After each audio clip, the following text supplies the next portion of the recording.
morning, welcome back to Breakfast Television. It may be your kid's favorite day of the year, but it could be your dentist's least's favorite day of the year. To talk about the worst offenders on the table, we got Dr. Nick and Dr. Julie joining us from Children's Dental World. Love the costumes. First things first. Thank you. I want to ask about the worst offenders, Julie, in my kid's treat bag. When they come home, what are the things that I might want to rethink? Right, you just want to take a look at that bag and see what kids are getting. I mean, everyone's very generous, but there are certain ones that are going to be more harmful to teeth than others, and definitely anything that's really sticky, that's going to stick into the teeth, like toffee, gummies, anything that's going to get into those little cracks in the back of your teeth. Is it because they've got more bad stuff in them, or because of how they stick? Right, it's they all have sugar in them. It's just exactly what you're saying. They just stick right to the teeth, and it just sits in there for a longer period of time, unless you're going to get a toothbrush in there right away. Okay, that's a great question. So Dr. Nick, what do I do when it comes to minimizing the damage this is going to do to my kid's teeth? So definitely, very important to brush twice a day, morning and before bedtime, especially before bedtime, because when we go to sleep, we don't have any saliva produced. And this, of course, always helps us keep our teeth clean. Also important to floss as well.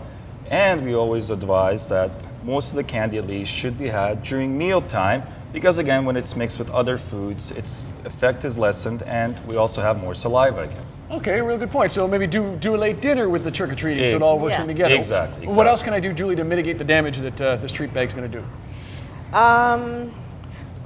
Definitely anything like chewing some gum after can also help. It will increase the saliva production. Okay.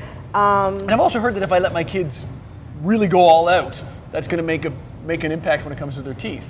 Right. The thing about candy is the sugar content. So how frequently your teeth are exposed to the sugars.